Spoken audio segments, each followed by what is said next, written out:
now, rocking with that dude Pascal. We be going wild, Haitian in the building, so original. Got the haters catching feelings. Get your hands up to the ceiling and keep them held high, cause St. Louis isn't ready. Forget about it, goodbye. Hold up, we just saying hi. Five somebody, rise up. Weekdays, catch us live, somebody. Let's go. Good morning, everybody. Good afternoon and good evening. Welcome to the Pascal Show. Hope you guys are all doing well out there. Hope this show finds you in great spirits, because another day above the dirt is always a blessing. Let's not forget that, y'all. Let us not forget that. 'Tis a beautiful morning. It's a beautiful morning. You know what I mean? It's a beautiful morning. Hopefully it's a beautiful morning in your neck of the woods. Like I said, every day is always an opportunity to turn it all the way around. So hopefully, if you had a bad day yesterday, hopefully today is filled with nothing but gumdrops and rainbows and unicorns and all that fluffy, frilly stuff. Okay? And remember to keep pushing forward. Another day above the dirt is always a blessing. Let's not forget that. All right? So, we got to get into some things. There's a lot of things going on, and I don't have a whole lot of time to do everything this morning, okay? So, we're not going to be on for a long show, just to give all you a heads up, and to my mods, to my fantastic mods. I know you guys put in a lot of work, okay? Not a long show today, all right? So, please do me a favor. Hit that like button down below. Crush it, do. Hit that reaction button, please, and thank you. If you are watching on these other platforms, so hit that reaction button. If you are watching on these other platforms like Facebook, X, Twitter, Instagram, TikTok, Rumble, Twitch, Kick, I'm on all of them mugs, man. So make sure you hit that follow button. Subscribe right here to my YouTube channel. Subscribe, baby. Don't waste any more time. Just hit that subscribe button. Then also, one other thing, hit that notification bell. Set it to all so you know whenever I go live, whenever I upload, because it be random, though. Sorry. It just is what it is for now. Whenever there's breaking news or whenever I can get in this room, this purple ass room, I'm giving you guys the news. So make sure you hit that notification bell and set it to all. So you know whenever I go live, whenever I upload. Okay, it's a simple ask. Hit that join button down below. Become a member. Check out that Patreon in the ticker down below going that way. If you want to support the channel even further, that'd be greatly appreciated. All right, and if you want to check out my amazing merch, go check out my store, PascalMerch.com. PascalMerch.com. We got some really great stuff over there. Go check it out. PascalMerch.com. Okay, go check it out. All right, guys. There is a lot going on. There's a lot of going on. I got to be honest. There's a lot going on. As of last night, going on into today. There's a couple things. We're doing kind of a cornucopia of different things today. And I know some of y'all will be interested in a lot of it. Some of y'all will be only interested in some pieces of it. It is what it is. This is what the news cycle is today. There's a lot of news popping off, and we got to talk about it all. We can't only just talk about what's going on in the war in Iran when there's other things happening simultaneously, even on this side of the ocean. All right. There's a lot going on. Okay. So we got a little mixture, a little bit of pop culture conversation on things that we've talked about in the past that suddenly are circling back again to, man, we got, like I said, we got a lot. Okay. We got things with the Middle East, the war in Middle East, to Jay-Z just broke his silence from, remember the R allegations? I can't even say the word. You know, the R allegations that were made about him and Celebrity B and Diddy in some room, and he was alleged of attacking alongside Diddy, this woman. Remember that one? If you were watching and seeing any coverage of the Diddy trial, you know about this. Well, he finally broke his silence in an interview with GQ, which we are going to be talking about and looking at in a little bit. We're not looking at that right now. That's going to be a little bit later on in the show. Then also there's new footage. I know we talked about this. We tapped on it very briefly yesterday near the end of the show, but we did talk about action star Alan Richins or Richins. I don't know how to say his last name. Richins? I think it's Richins. Okay. Alan Richins. He's Jack Reacher in the new in that TV show called Reacher. He's a gigantic dude, clearly hopped up on all kinds of gear. But nonetheless, there's a new video showing the full altercation that he had with his neighbor because he allegedly attacked his neighbor and pummeled him to the ground in front of his own kids while they were joyriding down the street on motorcycles. Yeah, it's wild, and he really did put a hurt into his neighbor. Long story short, so that is also going on. So if we get time to squeeze in all of this, we're going to be going into a little bit of the pop culture stuff a little bit, because let's be real.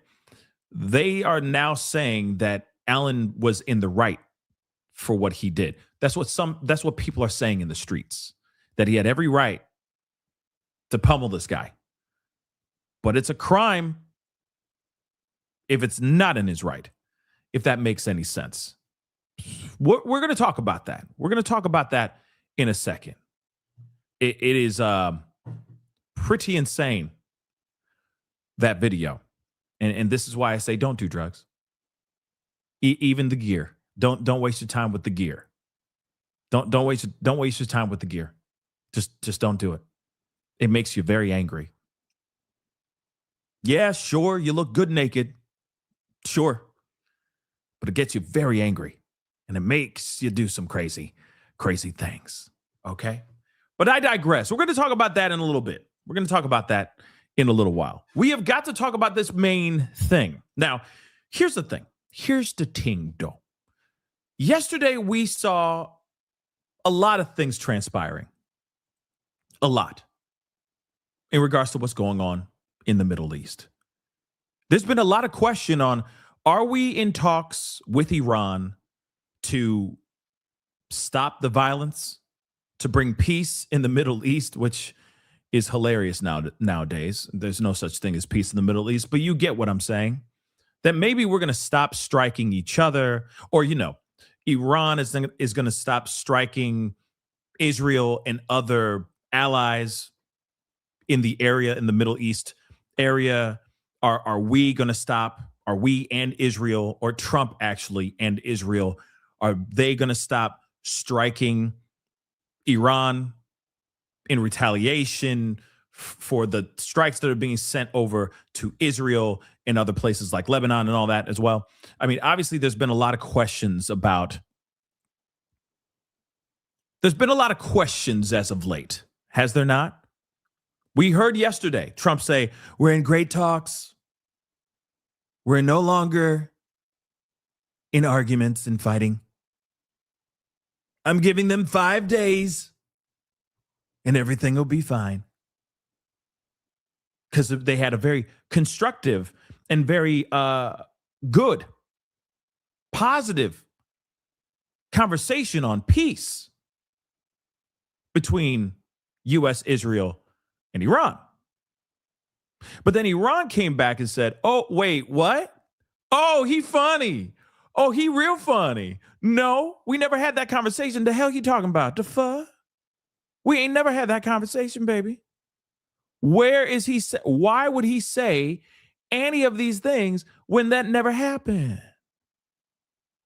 Now, just jumping back a little bit further back in time, Trump first came out recently, not first, but recently came out with, they have 48 hours to basically drop their weapons, and open up the Strait of Hormuz, or he is going to rain upon them with such an epic fury. See what I did there? Of the likes they've never seen. He would be going after their power grid, their energy infrastructure, and whatnot.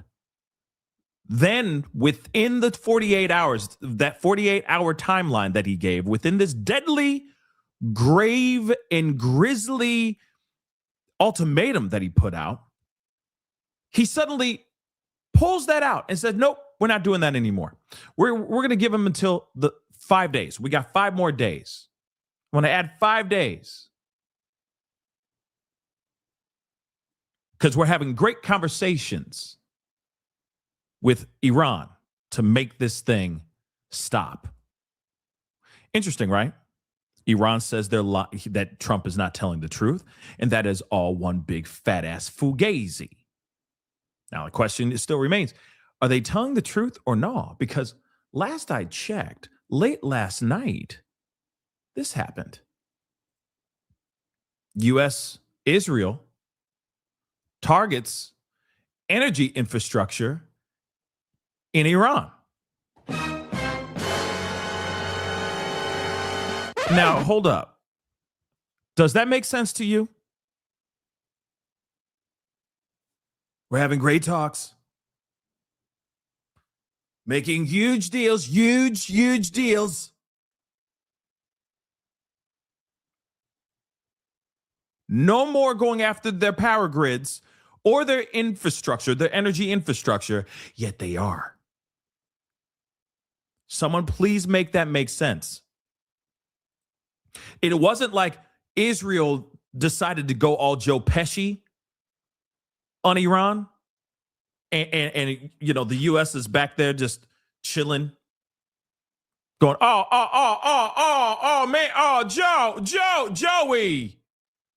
Joey, come on, Joey. Why, Joey? No, it's not that. They both did it together.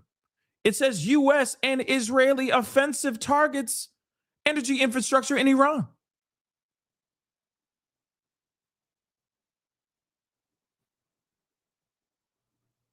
Great talks, peace talks, making things better, stopping this war, slowing it down. All of that is, and what's happening? They still going after energy infrastructure, even though they said that they were going to not go after and strike any energy infrastructure. So please tell me, guys, what the hell's really going on here?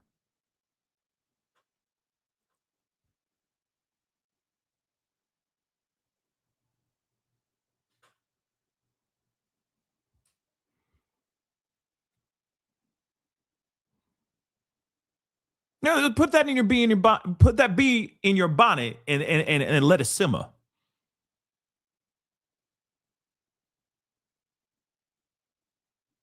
What the hell's really going on here? Let's take a look. Let's take a look at this. This doesn't make any earthly sense to me. You say one thing, and then now something completely different is going on. Oh, let's not forget the whole thing too. Okay. Now Trump is being accused of market manipulation. Yeah. He's being accused of market manipulation. Because remember, just so you know, timeline-wise, before it was the ultimatum of the 48 hours, he put the 48 hours ultimatum on Truth Social. The market went haywire. But as soon as he went in, about 24, 35 hours into the countdown, and said, never mind, we're in peace talks. Everything's going great. We all Gucci up in here. It was all a misunderstanding. He didn't really say that, but you get what I'm saying. We cool. We chilling. We working things out, baby. We good. We Gucci. That's what they said. What happened with the market? Started to stabilize. Barrels of oil started to drop. We've already talked about this yesterday. Here's what's also interesting about this, because now they're saying that he is saying this whole like, oh, we're going to wait, we're going to give it 5 more days, because the market closes in 5 days, guys. The market closes within that time. I'm not saying it ends in 5 days, but in 5 days of the time that he said, we're going to postpone the strikes for 5 more days. That's when the market closes, guys. Do you know how much money? Do you know how much money some of these mother lovers have made? Some of these people who are actually privy to what's going on in the markets were able to invest early or right then while things were low or whenever. They're walking out properly minted, love. Because as soon as the market goes back up, what's happening to those investors? They make money. They buy low and they get out while they're high as hell. You see what I'm saying? So it went back up. So those people that were able to know and get a little bit of a heads up on him being like, you know what? I'm just going to say we're postponing. Don't you find that a little bit interesting? So he's getting his buddies, if not himself, through, third, fifth, 17th parties, if you get what I'm saying, maybe through Jared, okay, through his son-in-law, Jared. He's hooking all these mother lovers up so they can make some money. They're investing low and then they're getting out high.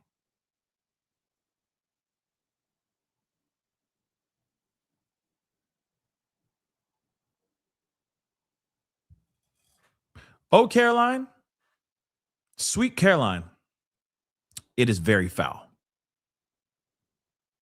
Yes, this is very foul. Ain't it illegal too? Could this be illegal? Could this be illegal? I don't know. I'm not a finance guy. I'm not one of the, you know what I mean? I don't have that hookup. But I do know that that's some snaky, filthy goings on. And again, it does not close until Friday, 5 days. When he made the announcement, we're going to give him 5 more days. What? So that they can buy and sell as quickly as possible before the market closes, before it takes another dip, or before oil prices spike sky high all over again. Because remember, he did this before, did he not? He said, "Oh, we're going to go in there. We're going to take over the Strait of Hormuz." Something along the lines of that. We're going to open it back up. Suddenly, the market dropped. Market changed again. The price of a barrel of oil dropped again because people started to believe, oh, we're going to be okay. Gas isn't going to be super expensive anymore. The price of a barrel of oil is going to change. It's not going to be as expensive. No, it's a lie. We've been bamboozled, guys. He has been manipulating the market this entire freaking time. Or at least that's what he's being accused of doing.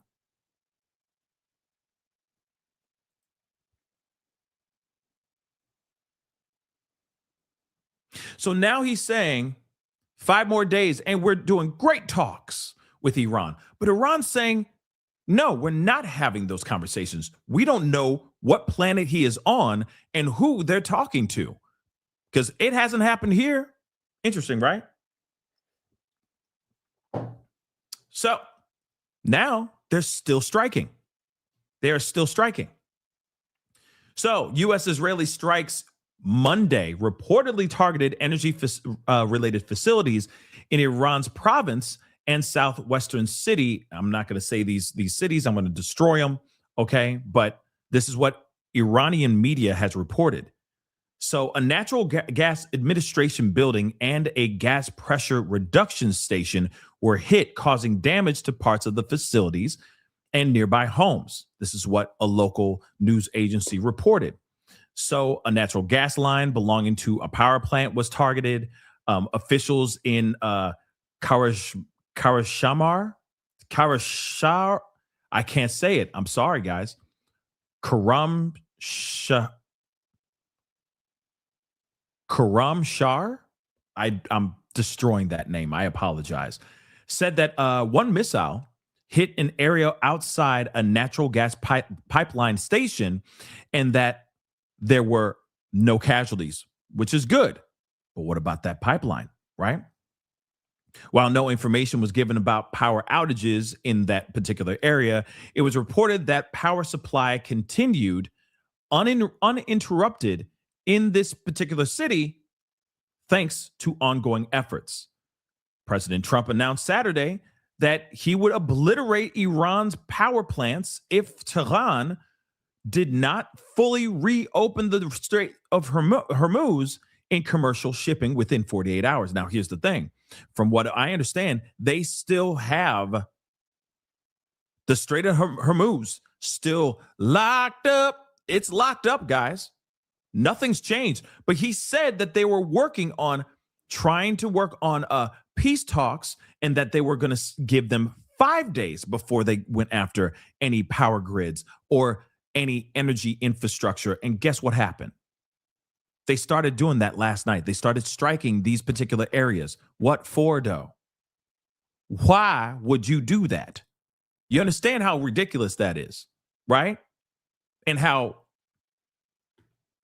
much of a lie that was given to us yesterday? See, this is a massive, massive problem, y'all.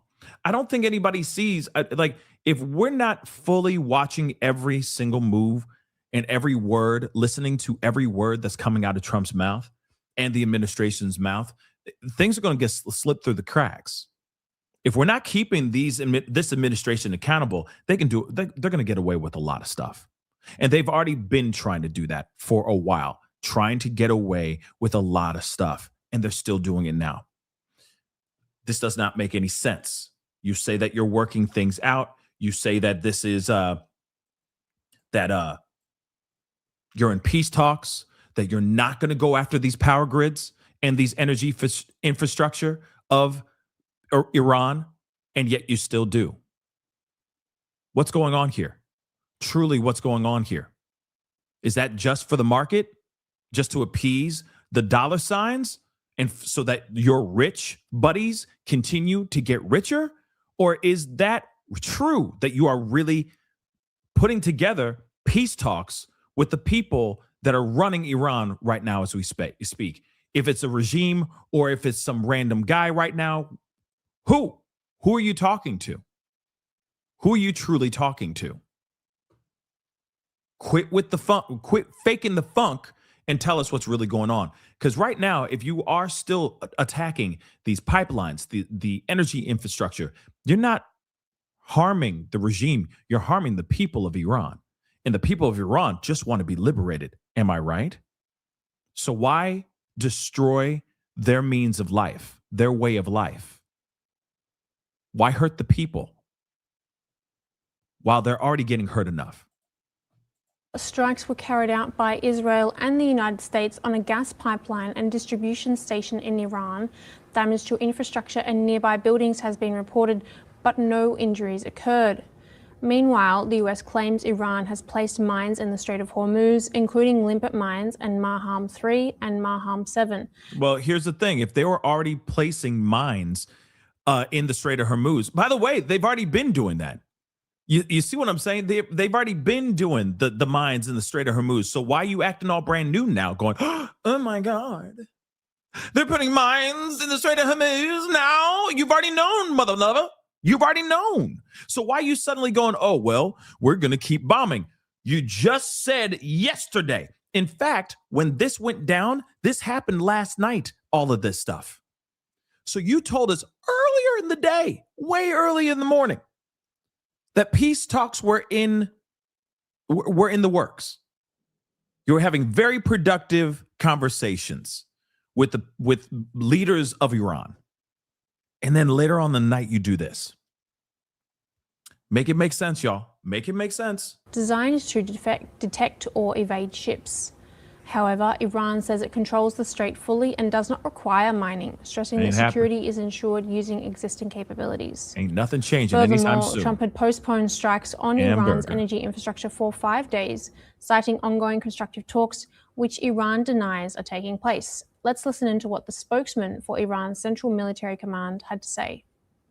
جمهوری اسلامی ایران با اقتدار کامل ابتکار عمل در منطقه خلیج فارس و آبهای سرزمینی عمان را در دست دارد و بسیار هوشمندانه و مقتدرانه تنگه هرمز را کنترل می‌نماید. لذا به دلیل he just said, hold on, let me just pull that back. He said that they're still managing the Strait of Hormuz with great intelligence and مقتدرانه تنگه هرمز را کنترل می‌نماید. And authority. So remember, Trump was even saying that their intelligence is down.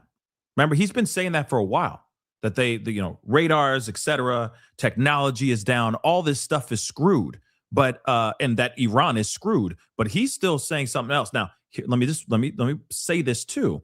They could also be lying too. I know what. Oh my God, they could be lying too. Yeah, they could be lying too, guys.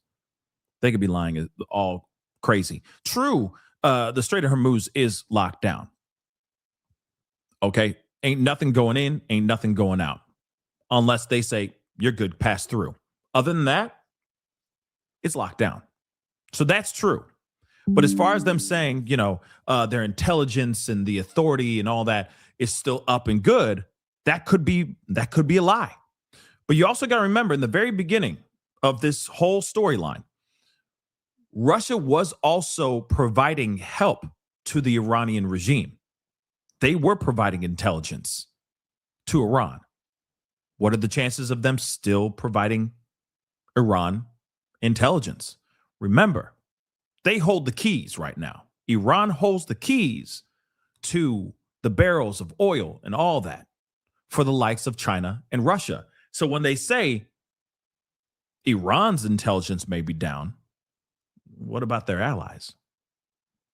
Something to think about. لذا به دلیل تسلط و قدرت کافی نیازی به مینگذاری در خلیج فارس نخواهد بود و بنا به ضرورت از هر امکانی برای تأمین امنیت استفاده خواهیم کرد. نیروهای مسلح با تسلط بر دشمنان آمریکایی صهیونیستی با همکاری کشورهای منطقه قادر به تأمین امنیت خلیج فارس می باشند و کشورهای فرامنطقه‌ای حق دخالت در این حوزه را ندارند و من نصر الا من عند الله العزیز الحکیم. Now joining us live, we have Lieutenant Colonel Himanshi Singh, who's a Defence and International Relations, joining us from New Delhi. Colonel, thank you so much for joining us on the show, and good morning. Now, we've seen here that Trump has said that we've got talks taking place, and Iran has said, no, talks aren't taking place. Trump is just saying this to calm the oil markets. What's your take on this? Why are we getting two different statements coming from both sides? And could there actually be talks taking place in the background? Good morning, Ruby. So good to see you in the morning, though it's war and we all are getting affected by it. But let's understand that, in energy infrastructure is the backbone of Iran's, the entire system, not just the economy, but every thing that comes to Iran is through the energy infrastructure. Now, when Israel goes on attacking and damages good about 12 to 14% production of Iran's total gas in the south parts, so this energy sectors is not just solely which belongs to Iran, but it also belongs to the other country. And these reservoirs are under the earth, and somewhere everything is getting affected. When we see that 75% of Iran's domestic pipeline is getting affected, and Iran is coming out with a statement that there are no negotiations taking place, Iran is very clear on one thing, that now they have an upper hand in this entire region. The way they have been sending the barrages of missiles to not just Israel but all the Middle Eastern countries, there is fear that Iran has more stock of these ballistic and ICBM missiles. Moreover, they have now taken out some new kind of drones. So things are very, very serious when it comes to this war. We see the Nifty and the other world markets collapsing. Every time there's a tweet from either side, the market goes dwindling. When it comes to Donald Trump knows that nobody is gaining. You realize that everybody's catching on to this situation, right? We caught on before, but there's people all over the world that are catching on to this pattern. We all see, I hope y'all see this pattern. Y'all seeing the pattern, right? Y'all seeing the pattern, right? Please tell me you're seeing the pattern. Okay. Hey, yo, Shrek, you don't see the pattern? You don't see the pattern at all. I see the pattern all day long. Please tell me you see the pattern with the market, oil, world market, etc. How it keeps going up and down like this. Okay, up and down. And as soon as he says something, everything goes back up to normal or it drops. Either the market goes back up and the oil prices go down or vice versa. When ish hits the fan, market drops, the oil prices go up. Have you noticed that? But then as soon as he puts out a social media tweet or goes on to the microphone and says, you know, we're doing great things, peace talks, etc., etc., etc., then everything starts to calm down. I'm telling you right now, we're going right back to Mayday, Mayday, Mayday, massive meltdown soon.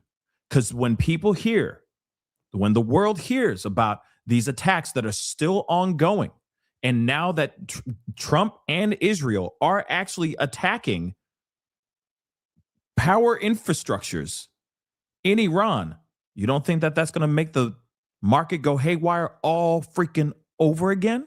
From this war in the long term, America is already facing a crisis of fuel prices going up by 40%, though America is an oil production country. Apart from that, we have seen the warships going back. We have seen how there is so much of resistance inside America. There are retired Navy SEALs who have taken part in the Abbottabad campaign where Osama bin Laden was killed. Everybody is saying that Trump has pushed America to a war which is not America's war but Israel's war. So there is a lot of resistance which is coming for Donald Trump within America, and economic cost of this war is very, very high. So somewhere America is trying to do the face saving. Now they have said for next 5 days they are not going to attack any energy infrastructure. But Iran is very, very clear, since they have the upper hand and they are actually very clear about the end and exit of this entire war. America does not have an exit plan. They thought this war will get over in 4-5 days max. But now it has entered the 4th week. And we see nothing from Iran's side which shows that Iran has, somewhere lost it or is about to lose the war. That is. Let's be real. Okay. It is. I don't know about Iran winning this war. I don't know about all that. But as far as Trump, as the U.S. having some sort of exit plan, we ain't got none, guys. Have we seen an exit plan at all? Trump says he's going to be done. He says it's done when he says it's done. That's not an exit plan. That's not an exit plan.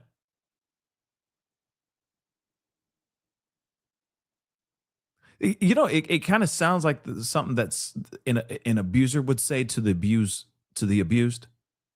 I'm sorry. This relationship's over when I say it's over. You know what I'm saying? Doesn't that feel a little bit like that? It does feel a little bit like that once you hear it. You're like, oh damn, that does kind of sound like that. Oh damn. Just saying. But outside of that, let's be real. Is there an exit plan?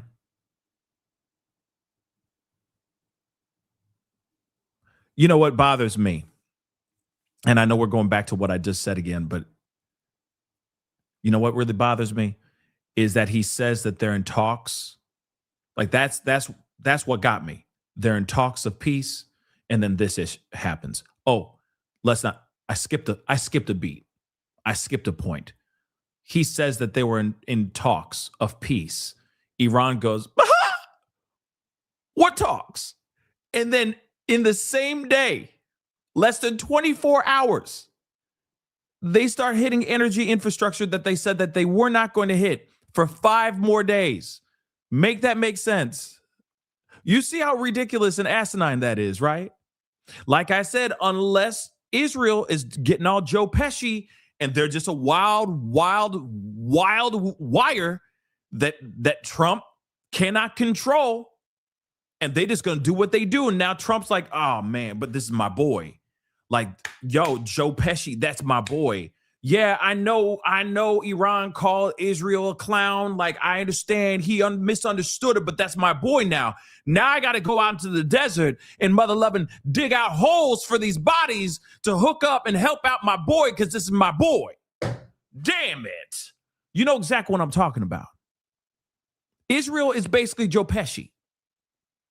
In Casino, in Goodfellas, in every mother loving movie he's ever done, except for My Cousin Vinny. Think about that for a second.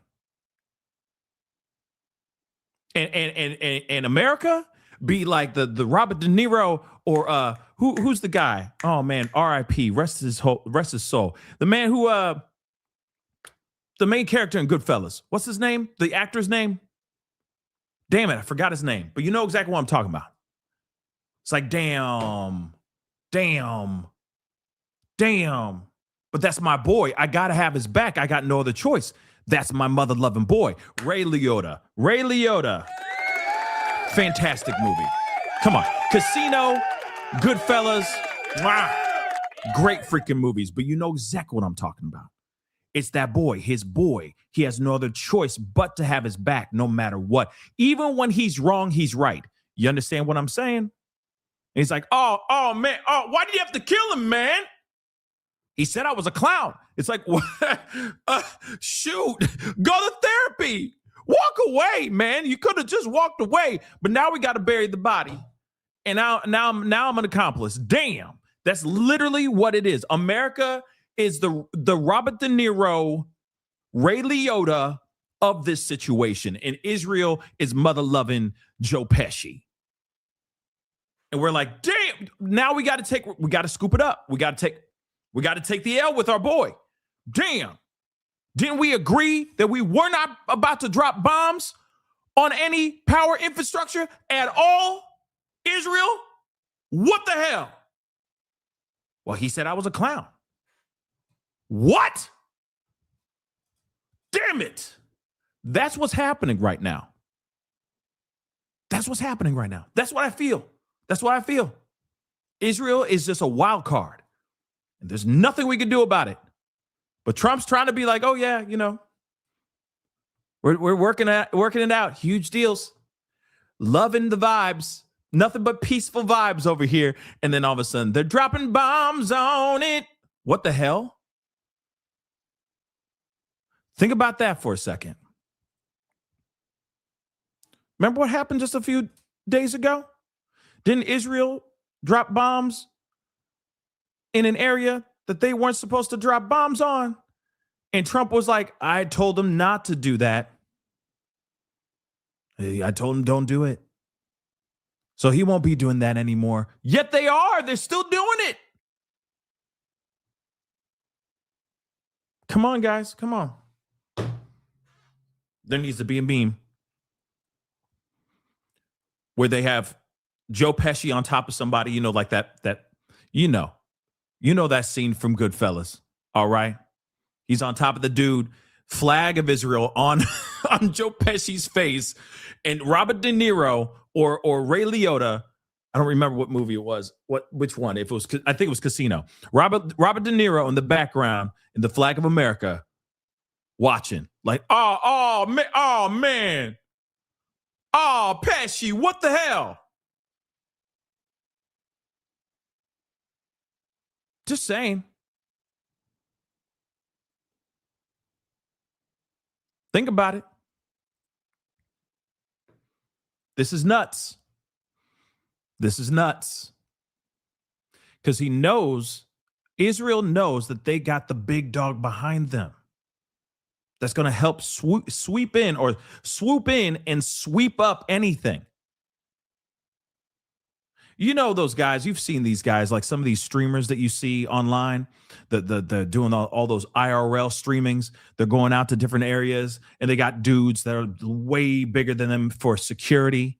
And they're like the size of a pine cone, basically. Okay. And they're going around and they got a lot of followers and blah, blah, blah. And suddenly they just go face to face with somebody that is either being insulting to them or to their girl or something of that sort. And that guy feels like they are the biggest dude in the room. Why? Because he's got big ass freaking bodyguards behind him. So if he throws one punch and he starts to lose the fight really fast, he could sick his bodyguards on whoever he's fighting. They're not scared. They got security. Same thing with Israel. We got America. We got the big row, row dogs in the background, and they ravenous and they hungry. So if we slip up, it's all good. They're going to swoop in and drop bombs on everything, and we going to be good. We going to be Gucci. That's what we're seeing right here. Is nobody else seeing that? Maybe I watched way too many gangster movies with Joe Pesci in it, but you get what I'm saying. Okay? This is only a recipe for disaster. This is not going to get any better. This has the possibility of getting much, much worse. Let's take a look at this. So former U.S. CIA director John Brennan implies that Trump is lying about the Iranian talks and says he tends to believe Iran over Trump. What? This is a former U.S. CIA director saying this. He says, I tend to believe Iran more than Trump because he could not acknowledge the truth even when he's slapped in the face with it repeatedly. What? Let's take a look at this. Crazy. The Iran, like, they are an authoritarian regime who's known to lie, but like, I'm confused. What is going on? Help me. Calm me down. Well, I tend to believe Iran more than I do Donald Trump because he could not acknowledge the truth even when he's slapped in the face with it repeatedly. And it's clear that, he is flailing right now. He's trying to figure out how he's going to get out of this debacle that he has created. And so he's going to make these claims about negotiations that the Iranians now are sending signals that they really want to make a deal and indicates that they're going to make a deal on our terms. I don't think anything close to the truth in that statement. Now, let me just say this really quick. Clearly, the person that we're listening to clearly is not a fan of Trump at all. It'd be interesting to hear a former director of the FBI or former director of the CIA or any higher up as well, hearing them say the exact same things coming out of their mouth too. Because I already understand there's already a bias. There's already a bias with the guy. But that's unfortunately the world that we're living in. Let's be real. That is the world that we live in. There's too much bias going on. There are too many opinions going back and forth. Remember, the one person that sparks my interest more than anything in the world is Joe Kent. No, I don't like, as far as his affiliations to white supremacist groups, et cetera, like that, neo-Nazi groups and all that, I push that off to the side. But I also think those pieces of information is also very, very important when it comes to somebody who is working for MAGA, was all about MAGA, was all about Trump. And then that guy says Iran war was not supposed to happen. They are lying to us. Trump is lying to us. Iran was not an imminent threat to the American people at all. That is very interesting, don't you think? I get it. A Democrat or a dude wearing a blue tie, instantly everyone goes, oh, he blue. Oh, he a demi. So we shouldn't listen to him. We should. But we should also, and we should take it with a grain of salt. But we should also listen to the ones that were diehard sycophants that would drink Trump's dirty bathwater and say it's clean. And for those people to suddenly jump ship and be like, we out? We out? That says something to me, guys. I don't know about y'all, but that's the moment when I start to listen even more. Really. Hardcore Trump supporter. MAGA till he dies. Probably got all kinds of MAGA memorabilia. T-shirts, hats, socks. He probably has the Trump sneakers and the watch and the cell phone. And suddenly out of nowhere, he's like, I'm done. I'm out. He lied. Sorry, guys, but I see that as a huge, huge deal. Don't you see it as a big deal? I do. It's a massive, massive concern if you ask me. But moving on, I do find it weird that is what's going on. We haven't heard anything else yet. And yet we're still seeing bombs being dropped in areas that shouldn't even be dropped. They said that they were going to back off, and they're still doing it. Yeah, Trump got sneakers, by the way. Yeah. Yeah. Google it real quick. Trump got sneakers. Yeah. Yeah. It's like the 90s and the American flag threw up all over a pair of Dunks. Yeah. Just, you know what I mean?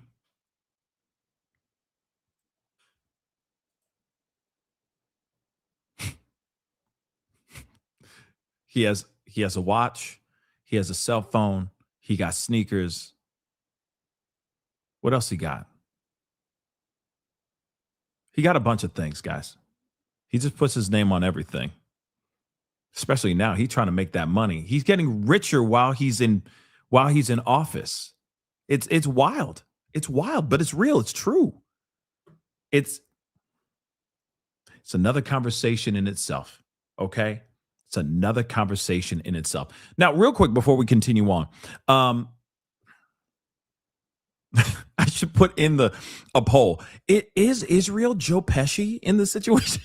Just to see if you guys agree with me or not. Yeah, they're like gold sneakers, but then they have like American flag stuff. Man, F it.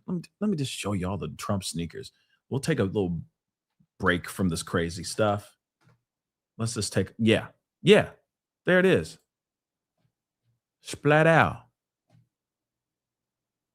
Hold on.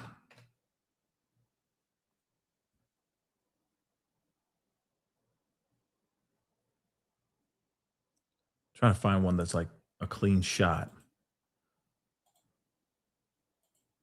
Can't believe I'm saving these. Saving this on my hard drive. Hold on. Pulling this up so you guys can see this. Like, I don't understand. Y'all ain't hip to this? Y'all ain't hip to this? Y'all ain't hip to this? Like I said, gold and the American flag. Like I said, if the 90s and the American flag were and AI were like, make a pair of sneakers for me. There it is. Yeah. He's got cell phones, sneakers. What else did I say? Cell phone, sneakers, a watch as well. Like, it's all this like, come on and buy the new Trump watch. You know what I mean? Titanium stainless steel, you know? Yeah, that's a real thing. That is a real thing. Just so you know, that is real. Yeah. Oh, shoot. There's a photo of him holding the sneakers right there. Look. Splat out. He's holding the sneakers right there. See what I'm saying? They're real. Oh, they're real. They are so real. So, move on.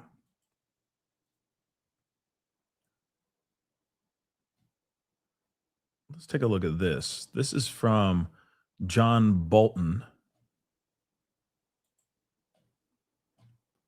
Says here, the regime in Tehran now has palpable proof that if they close the Strait of Hormuz, the world economy suffers. We must thoroughly eliminate the regime. Now, here's the thing. How can you thoroughly eliminate the regime if you don't know where the regime is? And if you don't know who is a part of that regime? Because it seems like there is a vast amount of people that are a part of this regime. How are you to know? Yes, you can have intelligence, etc., but at the same time, you would have to really make sure that you eradicate a lot, right?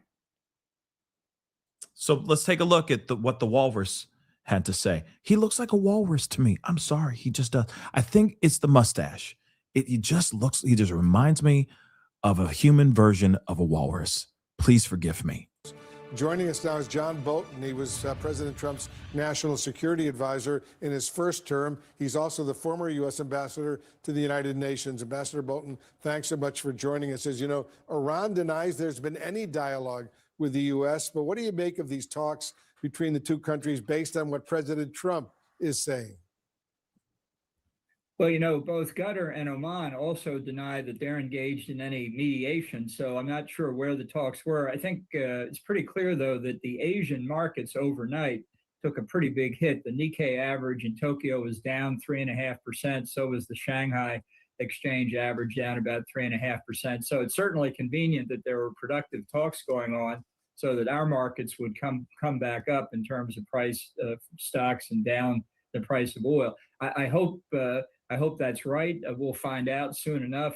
But I think the basic problem remains the regime. Is as long as they're there, they now have palpable proof that if they close the Strait of Hormuz, the world's economy suffers. So their leverage is significantly up if we allow this to continue and allow the regime to remain in place.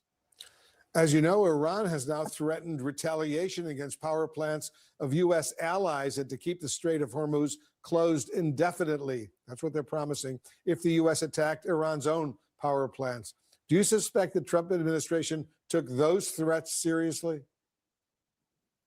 Well, it's hard to know, since the threat to attack Iran's civilian energy capabilities sort of came out of nowhere with a 48-hour deadline. I don't know how that decision was actually made, but the Gulf Arab states have warned us for a long time not to go after certainly Iran's export capabilities or its oil infrastructure broadly, precisely because they feared retaliatory attacks on them. I don't know what produced the Saturday ultimatum from Trump. I think ultimatums are fine in this case, but there's still plenty of military targets to go after to achieve the objective of opening the strait. If we can't open the strait through military means, then we're in serious trouble, given the implication the objective of opening the strait. The Ayatollahs in Tehran for how they can leverage the strait, open or closed, into the future indefinitely as they choose. Ambassador, has the U.S. done enough damage to Iran that the president can now simply walk away and declare victory, in your view?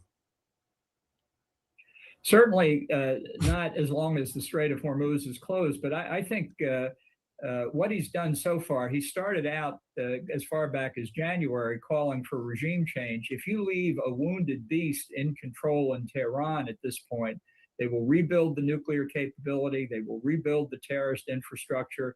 They will strengthen the regime again. And we're just going to face this. It's only a matter of time when. I think that the regime is under enormous pressure. I hope, I've said from the beginning, we should be working with the opposition, coordinating with them, assisting them, providing them resources, including weapons. They are the ones who can help carry out regime change inside Iran based on the destabilization of the regime that our attacks has caused. Now, here's the thing. There is something that I actually do agree with the walrus, cuckoo, cuckoo.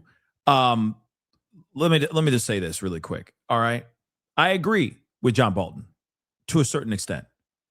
Yes, if you leave a wounded beast off to the side, especially as, you know, as tyrannical and as vicious as Iran can be, all they're going to do is rebuild their regime. They're going to continue doing what they're doing. They're only going to get stronger, and they're going to be more prepared. See, that's one thing that we don't do much of here in America because of ego, because of hubris, because of God knows what. We have a tendency to not really, like, something bad happens and then we don't go and try to fix it or to make it more foolproof, if that makes any sense. You know, like the situation that's going on with the TSA. You'd think that we would have learned our lesson a few months ago with that whole government shutdown that happened. Now we're in a partial shutdown, and we still don't have certain things implemented to make sure that the hardworking TSA agents that are there, that are still working right now, fingers to the bone, basically, hours on end, that there isn't some sort of safety precaution financially for them if there ever was to be another partial or full shutdown. We have a bad tendency to just go, oh, that did happen, and we just move the F on, right? And we just run back into it again and go, oh my God, why did that happen? There are people who are starving. And it's like, we should have already known that. We should have done something about it a long time ago. But here's the thing about Iran. They're going to take this situation, and if they don't take out the regime the way that they keep on saying, we must take out the regime, if they don't do it, what are they going to do? They're going to find new, more covert ways to keep building nukes. They're going to find more ways to make sure that if ever there is enemy boots on the ground in Iran, that they will make sure that we know their name. I'm just telling you right now, he's got a point. But the main question is, how do you eradicate? How do you take out the entire regime if they're hiding out in caves and burrowed inside of freaking mountains and under the ground? How are you able to get them all out and to get rid of them all, or bring them to justice so that a new leadership can take over? Again, how do you do that? You're not going to do that in one fell swoop. That's one thing I think that Trump was hoping for when Israel launched missiles on the likes of Ayatollah Ali Khamenei. When that actually happened, I think he was hoping like, okay, one and done. And it's like, no, it's not. Yeah, you took out 40 plus people, including the Ayatollah. Sure, but that doesn't take out everybody. There are still people out there that still want a shot at the brass ring, that would have no problem becoming supreme leader. That is, if Ayatollah Jr. is really still alive, that would have no problem taking over leadership and probably build that regime to be stronger, faster, smarter, and more lethal. And that is something that we don't want to see happen. So how do you do that? Another forever war? Because that's what it kind of sounds like to me. You take out 2, 5 of them pop over here. You take out 5 of them, 10 of them pop over here. Somebody's launching these missiles, y'all. Somebody is. And if it was the people of Iran that want just liberation, they wouldn't be shooting missiles to anybody right now. Everything would stop. And the people would be busy trying to figure out how to build a strong government and getting the people liberated like Trump's saying that he's trying to make happen. But we're not seeing that right now. We're still seeing problems. So how do you eradicate the problem? Quickly. Not for another 10-year war. Burning questions for the walrus. And to give that up now, I think really it says to the regime that they've got the patience and the resolve, and we do not. What do you expect is factoring into the urgency right now for all these new talks? And there's some indication that Egypt and Turkey may be intermediaries between the U.S. and Iran. Well, I think Trump is worried about the effect on markets, obviously caused by the closure of the Strait of Hormuz, which again raises the question, why wasn't this made a priority earlier in the military action? It was absolutely correct to go after Iran's air defenses, to go after its ballistic missiles, which were a big part of their retaliatory capability. But closing the Strait of Hormuz was obviously part of that capability and known to everyone. No one thought about it. That's the problem, baby. I am the walrus, cuckoo, cuckoo. No one thought about that, Mang. That's the problem. No one thought about that.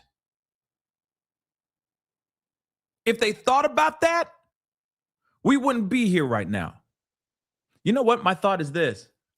They would have done the attack on Ayatollah Senior, right? Ali Khamenei. They still would have done the attack, but I feel like they would have taken over the Strait of Hormuz at the same time. They'd be sailing into that area, taking over the Strait of Hormuz, making sure that that baby is wide open. Ain't no way that they could take over that spot whilst they are dropping missiles on the likes of Ayatollah Senior and all the other officials that were in his palace that all lost their lives. That's what I would think.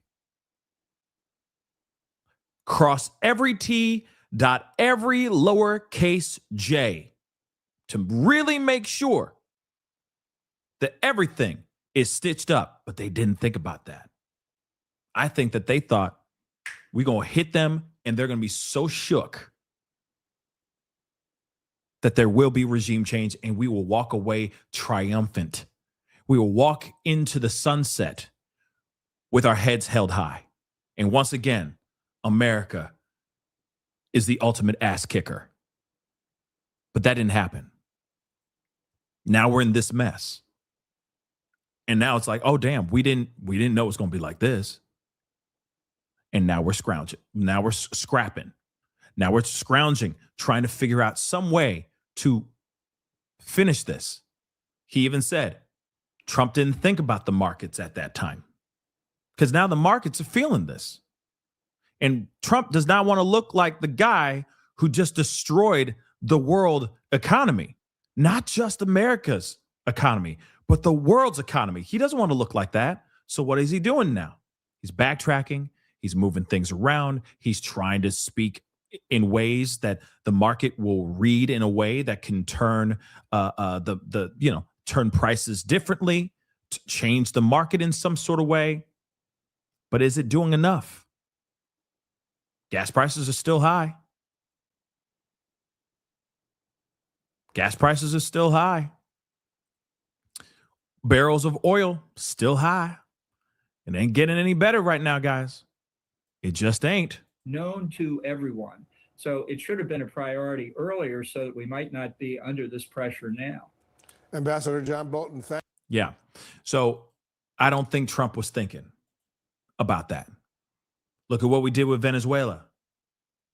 The most perfect operation ever done. Venezuela. Remember all that? And guess what? Iran's not Venezuela. Iran, for damn show, ain't Venezuela. Hold on one second. There is something else I wanted to show you.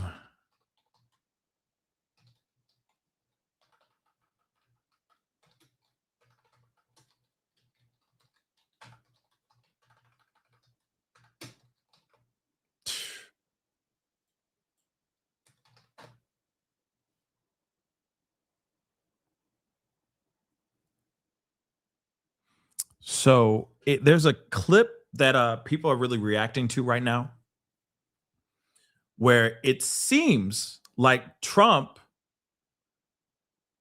is throwing Pete Hegseth under the bus, because he's now sitting here saying that he seems as if like Trump is blaming Pete Hegseth for this war. Have you guys seen this clip? This is from yesterday. And there's a lot of people saying that Trump is slurring his words and all that. I don't know about all that. But this is interesting.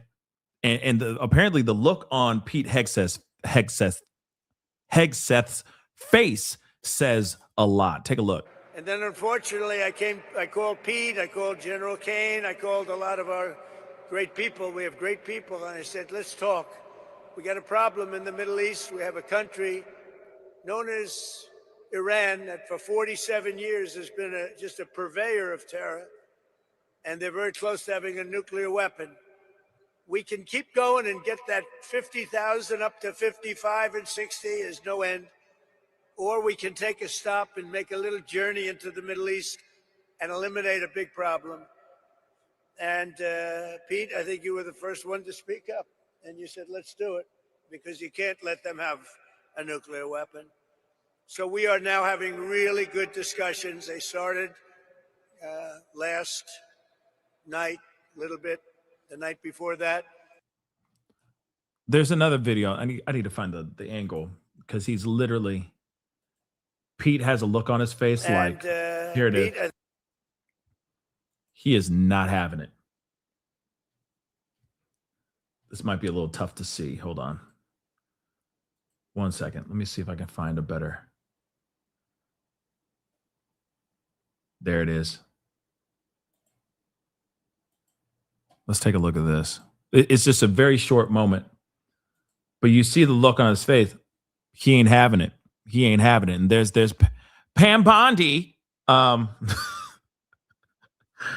that woman as well. Take a look at this. Into the Middle East and eliminate a big problem. And Pete, I think you were the first one to speak up, and you said, let's do it, because you can't let them have a nuclear weapon. Into the Middle East.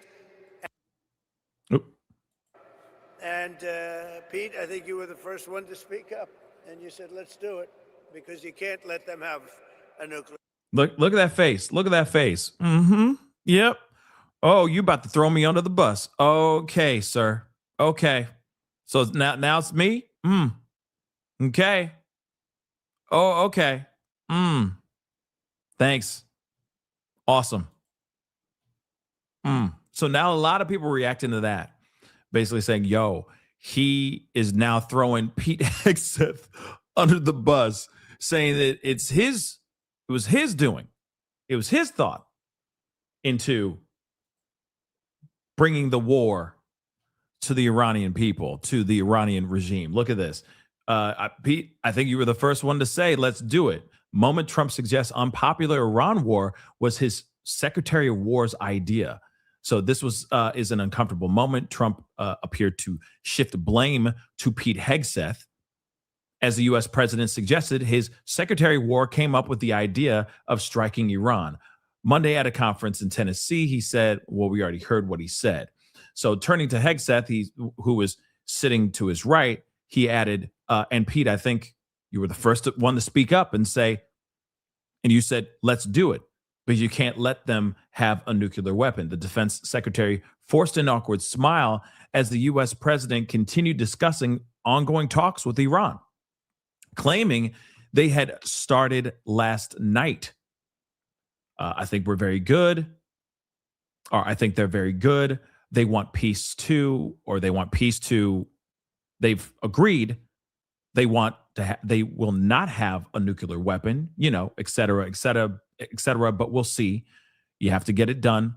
But I would say there's a very good chance, Trump said.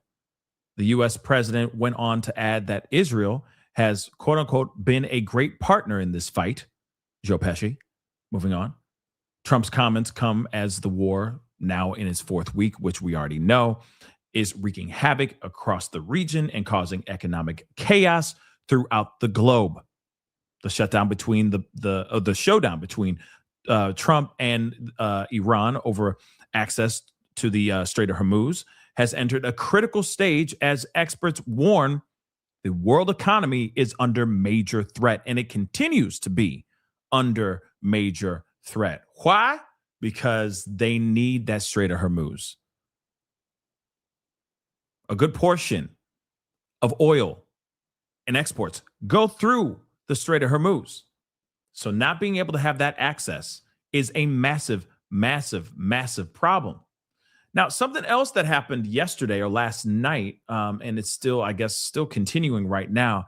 There was a massive explosion at an oil refinery in Texas City. As residents are literally told to shelter in place. What in the hell is going on here? Now, there's a lot of people that are wondering if this is connected to what's going on overseas. I don't know. This could literally just be an accident. This could literally be something not connected at all, but it is very interesting that an crude oil refinery, it explodes, goes up in flames while Iran is getting hit with missiles, and their power grids, their energy infrastructure, basically the safety of their infrastructure hangs at a balance. I think that's very interesting, don't you think? So let's take a look at this. A massive explosion at the Texas crude oil refinery shot up towering plumes of dark smoke and physically shook locals' homes before they were ordered to shelter in place on Monday. A loud boom resounded throughout the western part of Port Arthur, Texas on Monday morning, or Monday afternoon, I'm sorry, after a part of a Valero refinery exploded, locals reported. Clouds of black smoke spilled out of the refinery, sparking health concerns among residents and forcing city officials to put out a shelter-in-place order to the West End. Let's take a look at this video right here. Crazy, guys. This happened yesterday afternoon while all craziness is going on overseas. Now, I know this is not connected, but I can see how some would think that this is connected. Let's take a listen to News Nation. Residents in one Texas city are sheltering in place after a massive blast at a gas refinery near the coast. The Valero plant in Port Arthur is one of the largest in the country, and Monday's fire is adding pressure to the American fuel market, already in turmoil due to the war in Iran. NewsNation national correspondent Xavier Walton is tracking this one for us from Dallas. Xavier, news of an explosion is already unsettling, and then with everything happening around the world, it really put people in concern. Nick, good morning. Yeah, it certainly doesn't help. This happened at the Valero refinery in Port Arthur. One of the largest in the country. You got to put that into perspective. But this morning, officials are stressing no reported injuries and all workers are accounted for. But I mean, take a look at the scene. Massive flames and thick black smoke shooting into the sky. Residents say the blast was so strong, it shook homes 11 miles away. Emergency crews rushing in, highway shut down nearby, and a shelter-in-place order, as you mentioned, for parts of the city, parts of Port Arthur. Officials say the fire appears to be tied to a heater unit inside the refinery. The Port Arthur mayor says there is no real reason, to believe this was deliberate or some sort of threat. Valero has shut down its Port Arthur plant, which refines about 380,000 barrels of oil per day. It's a critical piece of U.S. energy infrastructure, but parts of the plant may be shut down as crews continue to investigate, Nick. Xavier, you showed that plume of smoke. What about the air quality in the area? Yeah, great question, Nick. Right now, officials say they're monitoring that. They're paying close attention to conditions, but have not ordered any other further evacuations. Residents are told to merely shelter in place, and crews are still working to fully contain the fire this morning. The city's Facebook page is going to be providing more updates. That's where we're going to get more information, also reaching out to the mayor. But again, Nick, I mean, what we know so far this morning, no injuries, all workers accounted for, but still a major investigation now underway into what actually triggered this massive explosion. Felt more than 11 miles away from where it happened. Thank you. That's nuts, guys. That's absolutely nuts. That's absolutely nuts. And that's what's happening right now, or that's what happened yesterday afternoon. And still, people are still trying to figure out what the hell happened here. I find it weird. They're saying it's not connected, but if it feels weird. Crude oil refinery up in flames. We got other oil, LNG fields on fire. There's bombings, etc. Overseas. This happens also around that same time. I think it's weird. They're saying it's not connected, but it kind of feels like it could be. But I could be wrong. I've been wrong a million times in my life. I could be wrong. But let us continue on. Oh, this is just funny. Okay, so Jesse Waters, right?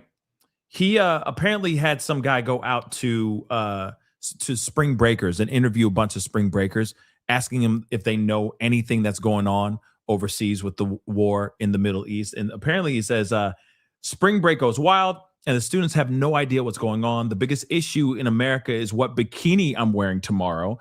We're going to war with Iraq. That's been crazy. What? I've never heard the word Ayatollah in my life. Is Venezuela in Spain? This can't be real. This can't be real. Or they're just trying to find the most lit spring breakers they can find. And then they're just asking them questions about this. These kids they're busy trying to get drunk and get laid. Come on, guys. They're not worried about what's going on overseas. They're only going to give a damn about what's going on overseas if overseas comes to them. You understand what I'm talking about? You understand? You understand? What college you guys go to? This is crazy. FAU. Sacred Heart University. Ohio State. Spring break 2026. What is the game plan? Drinking, blackout with my rock out. If my mom is watching, I'm sorry, Mom. Sorry, what did she say? What did she say? Block out? What? Plan. Drinking, blackout with my rock out. What? Block out with my rock out? Drinking, partying, talking to boys. Hooking up with girls. Getting drunk.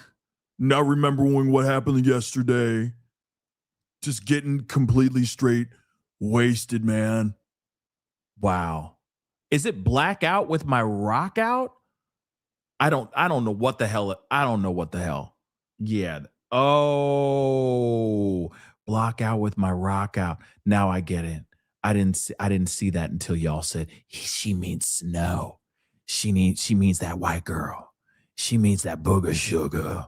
That's insane that she said that on camera. You know, she is the future. Watch her be like the future of the Republican Party or something crazy like that. Oh, dear God. Oh, dear God. Blackout with my rack out. Oh, block out with my rack out. Black out with my rack out. That is dumb. I got to play one more time. We're not even 5 seconds in this mug. This I am aghast. Okay. Break 2026. What is the game plan? Drinking. Blackout with my rack out. If my mom is watching, I'm sorry, Mom, but I've been getting pretty drunk almost every day. Hook up with some girls. How did we not know that was inevitable? Sorry to tell you, Mom and Dad, but I'm getting drunk every night. Mom and Dad are like, we know, but don't say it on baby. No, you have a future. No, don't say it on camera. We already know you're getting wasted. We've seen the bottles underneath your bed. We already know. I'm done hooking up with girls. All right, okay, I'm going to stop. I'm going to let this play, but dear Lord, we already know, honey. We're going to have a talk when you get home. We already know. Oh. Almost every day. Hook up with some girls, get with as many girls as we can, and not come back with an STD. Wake out with one. What?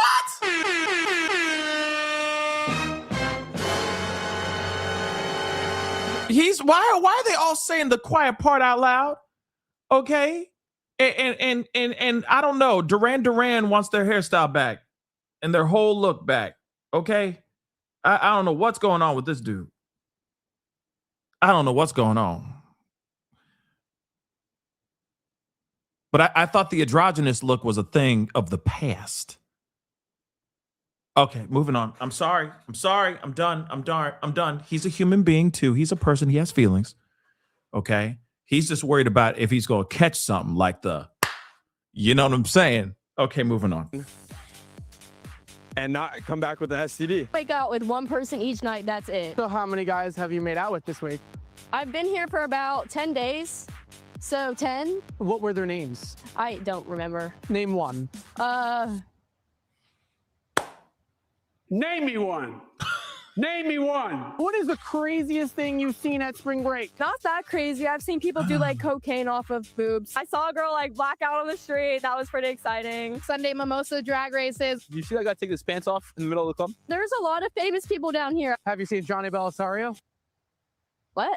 Never mind. Okay. What is the wildest thing you've done down here? Got with somebody the first night that I came down here. Pole dancing. Wait, what? What did he say? What did he say, this guy? That I came down here. Pole dancing. Pole dancing? Is that what he said? I don't know what he said. It sounded like pole dancing the second time around. Yeah. This is insane. Now, here's the thing, though, guys. Yeah, somebody just said, like, spring break, 1998. Yeah, some of y'all were just as nasty, if not nastier, because there was no social media back in the 90s. Not like that. So y'all could do a lot of stuff without getting in trouble. You feel me? But now all of this stuff is documented. All of it, y'all. Think about that. These are spring break.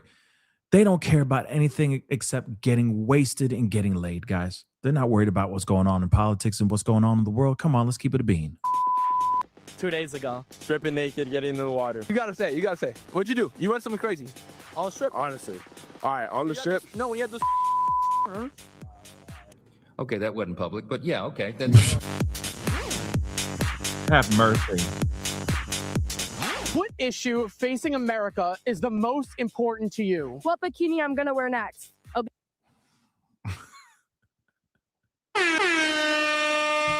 This is real.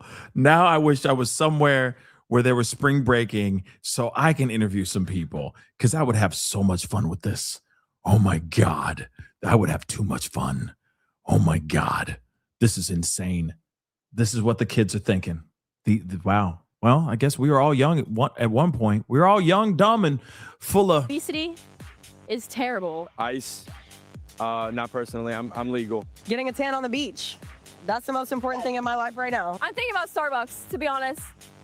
I'm thinking about Starbucks, what I'm gonna get for today. The elevators don't work. You got 43 floors. The elevators don't work. I could take this little glass of water, drop it in the magnets. That's the end of the elevator. What have you heard that Donald Trump has been doing recently? Gulf of America. That's the last thing I kept up with. We're going to war with Iraq. That's been crazy. What do you do in Colombia? You got Maduro out? I don't with Trump, but that done. He's like trying to sue those people for making jokes about him. 600 times! You must be happy. I'm very happy. The Ayatollah's dead. What? Who? What? What is that? Who the is Ayatollah? I've never heard that word in my life. Lewis, what's Ayatollah? I haven't heard. I found out about Chuck Norris yesterday. That was more devastating to me. He was the supreme leader of Iran. He's dead? Oh, yeah. We killed him. You did? You killed him? Johnny, Whoa! If you were in charge, how would you take on Iran? Yeah, all my girls, and we would all start putting belts on them. We get a bunch of girls in bikinis. We make them run across the battlefield. All the guys are distracted. We all run in. Look at him in his eyes, I guess. Flirt with him. I'd blow him up. I don't know enough about it, but I would probably wipe it out. Drop a bomb, baby. Bomb the out of him. I would bomb the out of him. What have you heard about Venezuela? Venezuela? Nothing. I'm not sure. I barely know what'll be going on in like Tennessee, where I'm from. That they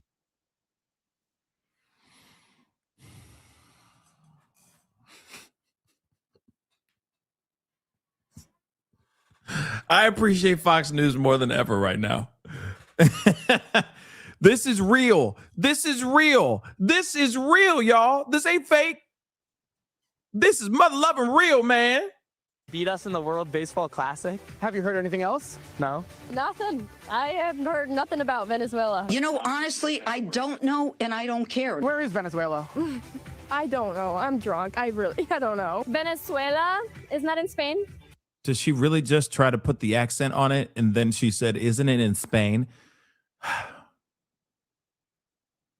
No, we need this. We need this. Resting beach face. Speaking of beach. Speaking of a beach. No, we need this. You know, we need this for today. It's been a lot of, you know, we've been bamboozled, you know, and we need this. We need that. Yes, we need this decline in IQ for just 2 seconds. Just 2 seconds. We need this. No. Go easy on the tequila. What do you want to tell mercy. Jesse Waters? You're on his show. That's the guy who was eating the steak, remember? It was like in front of the vegan guy. Oh, Jesse Waters. Do you know who I am? I do not. Here's Johnny. Hi, Johnny. Oh, dear God. Yeah, we're all dumber for watching that, but we needed that brain. We needed that brain break from all the craziness going on. That is real. So that is real. Get it? That is just a little glimpse into what the world is thinking about, what the kids are thinking about, what's going on, while everybody else is, you know, fighting and angry at each other and pointing at each other from across the aisle. The kids, they don't give a fuck. They don't care. They don't give a flying F. Venezuela, is that in Spain? Yeah, that just actually happened. Incredible. Incredible. Hey, you know, that's the future of our country, guys. Hanging out, making out with girls, getting drunk. Why did that sound like Trump? Hanging out, getting drunk. Make sure you don't go home with an STD. Crazy.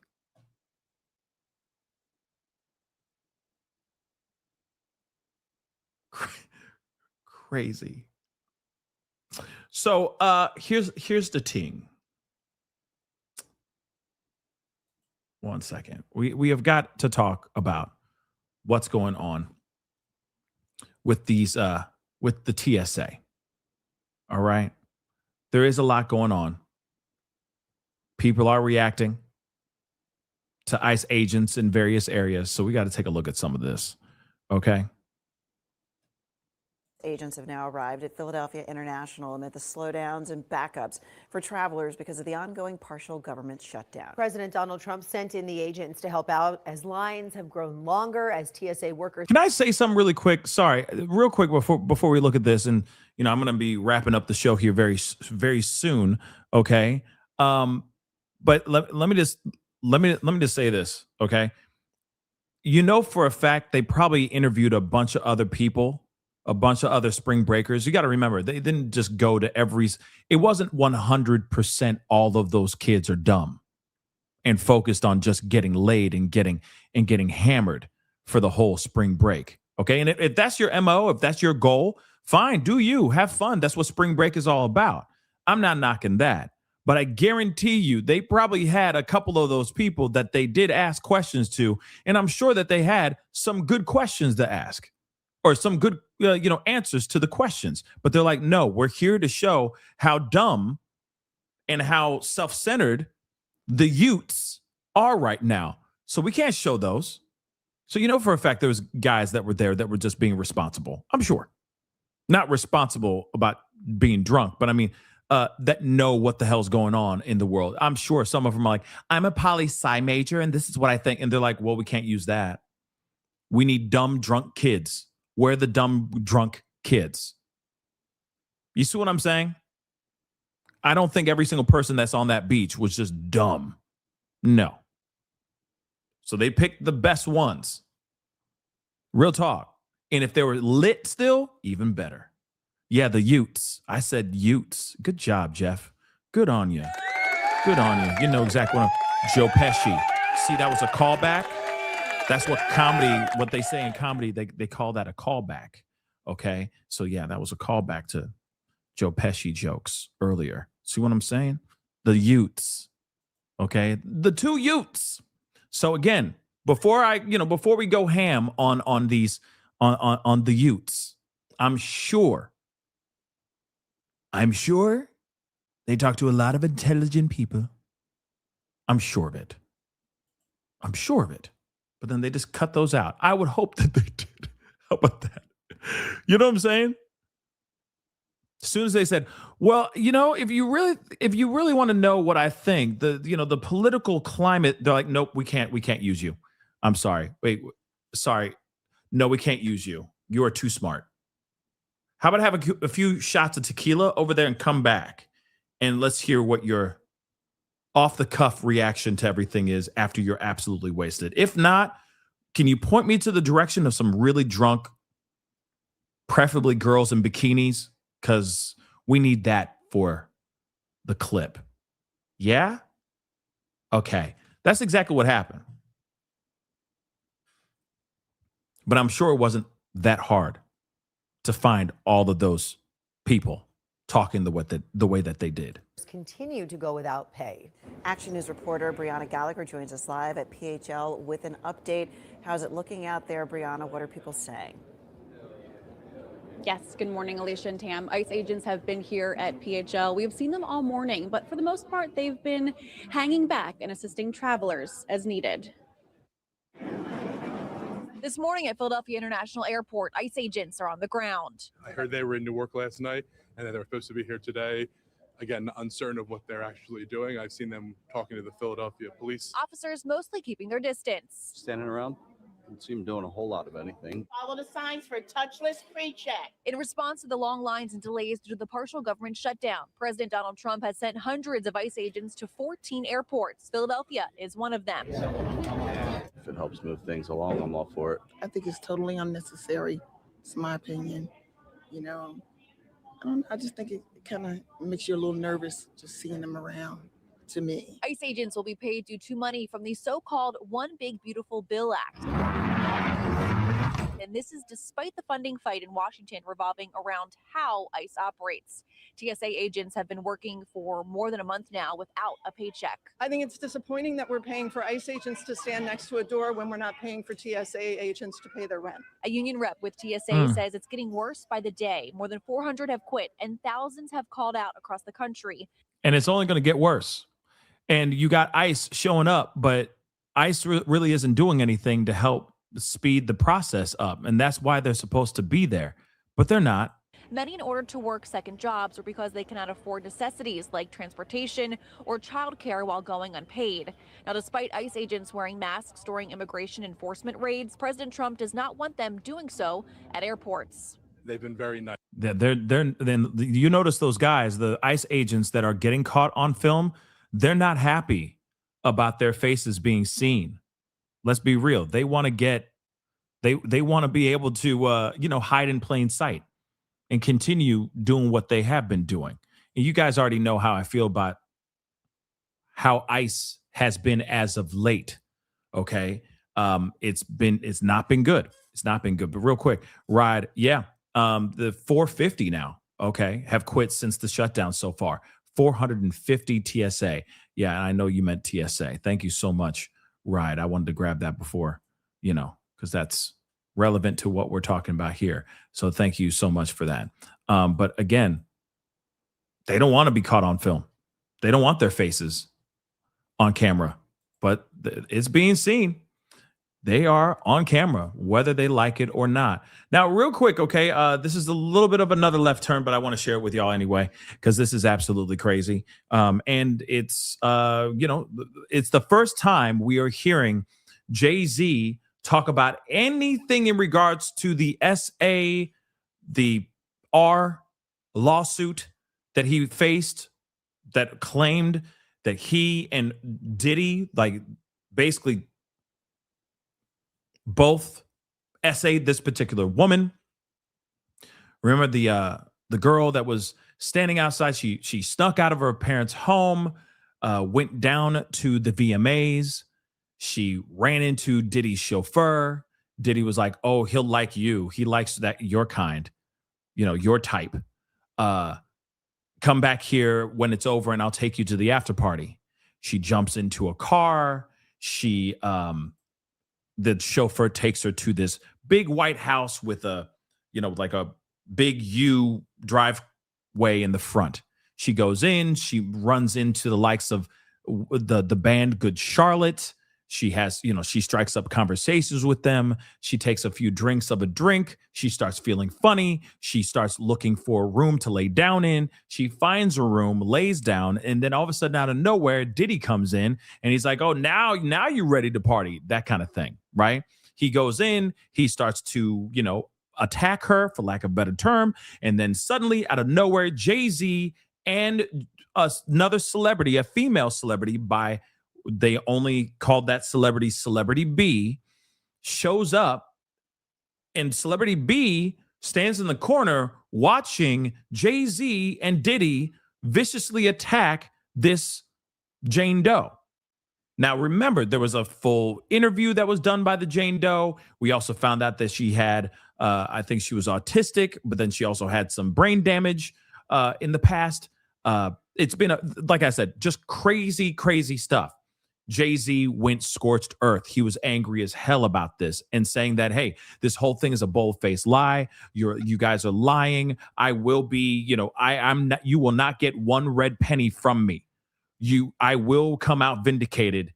And she is lying through her teeth about this situation, blah, blah, blah, right? So we have not heard anything from Jay-Z talking about this at all. He has not spoken about this except for written statements that were made by his lawyers and, I'm sure, PR and even himself. I mean, he's written a few things, like when he says not one red cent. That was definitely him writing that. But we have not heard him speak about these allegations and how he felt about this and all that. So we got to take a look at this short clip. He says he was very, very angry, outraged by the situation. It was hard. Really hard. I was heartbroken. Really? Yeah. I'm glad we got right to that. so we could just get that out the way. Okay. Like, I was really heartbroken by like everything that occurred, with all like, we in a space now where it's just like, almost like consequence is not thought about enough. So everything is so instant. You know what I'm saying? Yeah. And like that whole Busby. The civil lawsuit that was dropped, dismissed. That shit took a lot out of me. I was angry. I haven't been that angry in a long time. I mean, let me be real. I'm gonna keep it a beam. If you were Jay-Z and somebody came out of nowhere after like, the Diddy allegations came out, because there was a slew of them, all right? And then suddenly your name gets thrown in and they're saying, hey, Jay-Z was involved, or that you were involved, wouldn't that piss you off? I mean, I don't know about you, but that would piss me off. I'd be very angry too. So I wasn't surprised about his reaction so much. I didn't like the intimidation tactics that he was doing. That's the part I didn't like. If you're just going to let the courts do what they do and let the courts prove your innocence, then let it be, right? But the intimidation tactics I wasn't cool with that, right? I don't think anybody should be cool with that, right? Because there was a lot of intimidation tactics and a lot of intimidation allegations about this as well. If she was fake, which I do not believe her to be real, okay? I think her allegations were not true, okay? I think that would have been exposed in court, or, with the evidence, right? Or lack thereof. But let's continue. Uncontrollable anger. Like, you don't put that on someone. Like, that's the thing that you better be super sure. It used to be like that. Like, you have to be super sure before you put those kind of things on a person, especially a person like me. Like, even when we were doing the worst things, we were doing bad, we had those kind of rules. There was a line: no women, no kids. You Scarface. Hear those sayings, but those are things that I took from the street. Morals, integrity, code. Those things I took because we lived and died by that. So it's strict for me. Like, it meant a lot to me. I took that really hard, and I knew that we was gonna walk through that. We was gonna walk through that because first of all, it's not true, and the truth is, at the end of the day, it still reigns supreme. I agree 100%. I'd be pissed off too. I'd be upset. I'd be mad. I'd be everything. I'd have probably crazy anxiety attacks, all that stuff. I'd be overwhelmed with all that for sure. But at the same time, I think that there are a lot of things that he could have done differently, personally, with this situation. But I get it. I get his frustration. I get his anger. I get his anxiety. I get the depression. I get the will and the need to be vindicated, and to be what's the word? The need to be emancipated from this already set guilt that he was already thrown into because of the amount of allegations that were coming for Diddy. And then suddenly his name is thrown in, and now he's just guilty by association, instead of people just actually looking into the facts and seeing if those facts are true or not. I can see that part, right? I can see how anybody would feel some type of way about that 110%, right? But he fought it out, and now he free, right? Now it's not that situation anymore, right?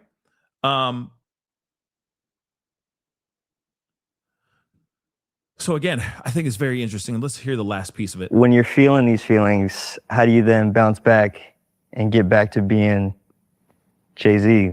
I don't know. This is the first thing I'm doing. Yeah. Actually, it was just like, all right, man, we played enough defense. 2026 is all offense. 2026 is all offense.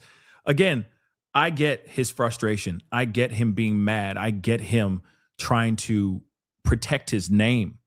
because he already has enough like rumor and all that about him and all that. I mean, let's not forget the alleged illegitimate son that he has, that this kid is still trying to claim that he is the biological son of Jay-Z. And Jay-Z is basically like, no, I'm not his son, or not his dad, and all that. There's a lot going on with that situation as well. But again, you know, I can understand being upset and angry. But hearing that for the first time, being like, yo, we live in a time now where there isn't thought on consequences. I agree on that. Yeah. The social media reigns supreme on all that. It does. You know, as soon as somebody puts out an allegation, we are so subjected to instantly believe that to be true solely because you saw it on somebody's timeline. That can be very, very disastrous because you just don't know who the source is, depending on where you're getting that source, that piece of information from. If they're a reliable source, that's one thing. But if they're just known for putting out rumor and gossip, then it's a waste of time. You shouldn't be listening to that trash. You should look at it, consume it for entertainment purposes, and move the F on. But when it comes to stuff like this, with what Diddy was going through, and I still think that they went easy on Diddy, just in my personal opinion, it was already a very, very sensitive, very volatile topic to begin with. So again, you know, when it comes to Jay-Z, I get it. I get him being angry, but I also feel like he could have just stepped back, not said anything, maybe put out those statements, but not do anything else except let the courts do what they do, you know? So we'll see about what comes of all that in the near future. But let's get into these super chats. Thank you so much, Superman. I appreciate the super sticker. Appreciate that big time. Bonita, thank you so much for being a member over 27 months. Please, thank you. Thank you so much for the love. Hi, Pascal, mods, and chat. Yes, hello. Hello to you too. Right. Thank you so much for the love. Literally, the entire U.S. is going to need therapy after Trump 2.0. The manipulations, the gaslighting, the verbal abuse. He is a full-fledged abuser. Yeah, I mean, that's the vibe we've been getting as of late. That's the whole vibe.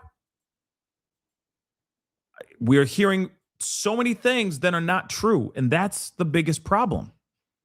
He says one thing, but then does something completely different. That's a massive problem, if you ask me. Carbonize, thank you so much for the love. This is the Vienna sausage. This is the Vienna sausage and sad. This is the Vienna sausage and sad about it. War, and you can't change my mind. This is the Vienna sausage and sad about it. War, and you can't change my mind. I don't understand that, Carbonize. I'm so sorry. This is the Vienna sausage. And sad about it, war. I'm so confused by that statement. I'm so sorry.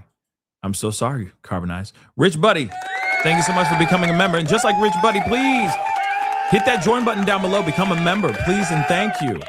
The Bella Stella, thank you so much for the love. Even Ukraine jumped on the bandwagon and fired at a Russian oil port and refinery last night. Oh, snap. I didn't know that.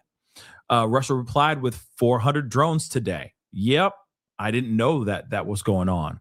I've heard other countries are starting to, like Moldova, I think are in talks in joining Ukraine in the fight against Russia. But I don't know. I don't know. That's just things I've been hearing in the news lately. Ryan, thank you so much for the last two super chats. I appreciate it. We're real life devolving. Kinda, but I mean, you know, kinda.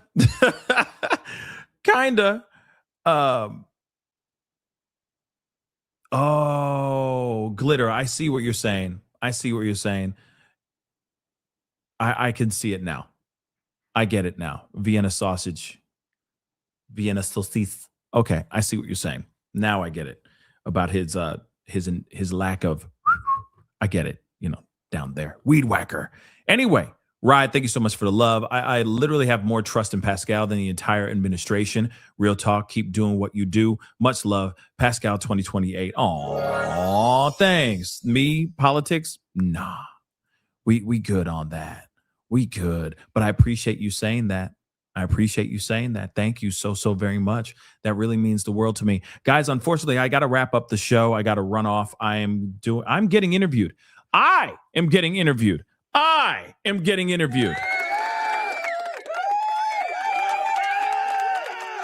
First time to ever have this, to ever experience something like this. It's been a while since I've been interviewed, like actually interviewed, not like me interviewing somebody. I just got to show up and answer questions, which I'm really, really excited about. So I'll be sharing more information about that when it gets done, when I'm done with it. But yeah, that's why I got to run off and do my thing. If you're interested, I'll share some things on the community page. Also, I put up on the community page asking you guys if you wanted me to talk about the Afro Man trial and all that, all the things like why he went into trial and all that, kind of do one big kind of segment on the show talking about that whole trial because it's insane. So I did put that in the community, on the community page, a poll to see if you guys wanted me to talk about this.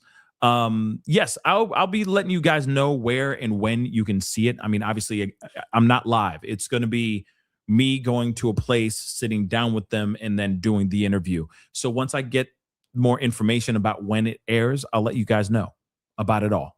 Okay? So yeah, be on the lookout. I'm looking forward to it. Yes, lemon pound cake. Crazy, right? Crazy. Hold on. Let me get the super chat. Magic, thank you so much for the love. She's like, small weenie. Thank you so much for letting me know that's what she meant by the Vienna sausage. I just didn't get what she meant, and now I do. But thank you. Yes, small weed whacker. Small weed whacker.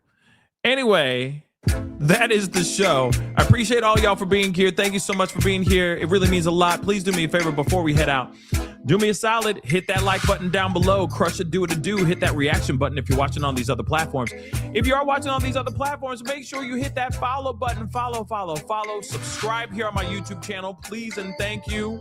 I appreciate you guys for being here. It really means a lot. So make sure you're subscribed right here. Hit that notification bell, set it to all so you know whenever I go live, whenever I upload. Hit that join button down below, become a member, support the channel if you can. You can even support even further by checking out my Patreon right there, patreon.com/The Pascal Show. Become a patron, please and thank you. And of course, check out PascalMerch.com. We got some really great stuff over there, so go check it out, PascalMerch.com. Anyway, guys, it is time to get going. I may be back on a little bit later on this evening. Depends on when I can get in here. Today's a little bit of a crazy day, but when I am able to get on, I'll be here to tell you guys what's going on. Trust and believe. So make sure that notification bell is set to all so you know. Anyway, guys, it's time to get going. Be good to yourselves. Be good to one another. This is The Pascal Show. Bye.